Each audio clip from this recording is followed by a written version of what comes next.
along with Chris Paul's future. You just broke that Chris Paul has been moved to the Raptors, but actually, wait, not so fast. Where is actually he headed, and what does this mean for the point guard? Malika, 3-team trade here, but this is really just a salary tax type of deal. It's between the Brooklyn Nets, Toronto Raptors, and the Los Angeles Clippers. Chris Paul being the biggest name player in that. He's going to Toronto. That allows the Clippers to save $7 million in luxury tax, create a roster spot.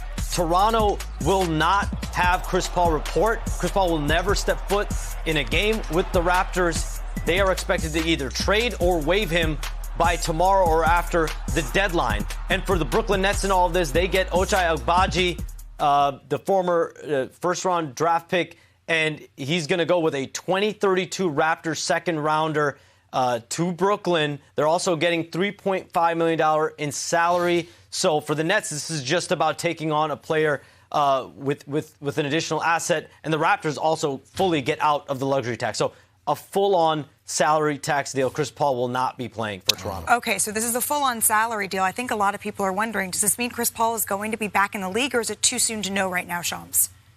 It will not be for Toronto, and I think when I talk to teams around the league, his NBA future obviously very much up in the air. It's not certain whether he's going to play again in the NBA as of right now. What's up, everyone? Welcome back.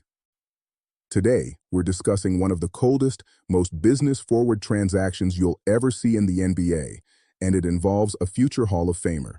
Chris Paul has been traded to the Toronto Raptors, but as Shams reports, the Raptors have already told him not to report. He will never play a game for them. This isn't a basketball trade. This is a pure, unadulterated financial maneuver. And the fallout from it raises a staggering question. Is Chris Paul's legendary NBA career over? Let's break down the mechanics of this deal, because it's a masterclass in NBA economics. It's a 3-team trade between the Clippers, Raptors, and Nets. The Clippers sent out Chris Paul to save $7 million in luxury tax and create a roster spot.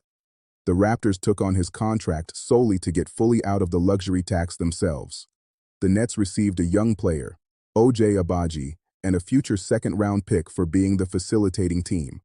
Chris Paul's name, his legacy, his on-court ability, none of it mattered. He was a line item on a spreadsheet, a monetary instrument to help 2 teams reset their financial books. As Shams plainly states, this is a full-on salary tax deal. Now here's where it gets real. Shams reports the Raptors are expected to either trade him again before the deadline or, more likely, waive him. He becomes a free agent. And then Shams delivers the gut punch line, based on his conversations with teams around the league. His NBA future obviously very much up in the air. It's not certain whether he's going to play again in the NBA as of right now. Let that sink in.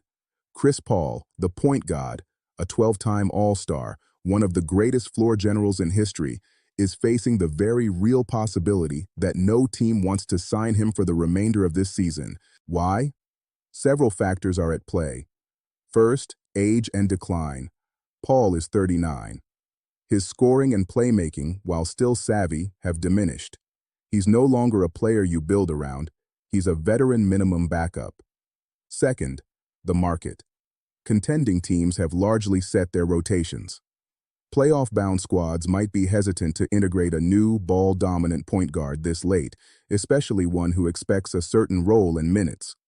Rebuilding teams have zero use for him. Third, and perhaps most damning, this trade itself. The fact that he was used as a pure salary dump and that the acquiring team immediately told him to stay home sends a powerful, league-wide signal about his perceived current value. It's a brutal but honest assessment from front offices. This is the unceremonious, often hidden side of professional sports that fans rarely see. We celebrate the championships and the loyalty, but this is the business in its rawest form. A first-ballot Hall of Famer, mere months after helping lead a team to the playoffs, is now in limbo, his career potentially ending not with a retirement tour, but with a financial transaction and a waiver wire.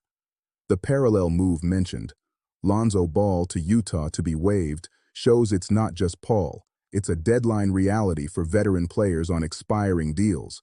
But the weight of it is different when it's a player of Paul's stature.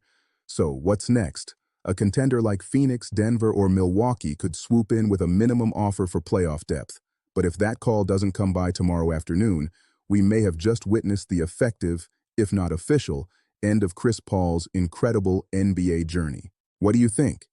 Is this a disrespectful way for a legend's career to potentially end, or just the hard truth of the business? Which contender should be calling Chris Paul right now? Let me know your thoughts in the comments below. If you want more unfiltered analysis of the NBA's business side, hit that like button, subscribe, and I'll see you in the next one.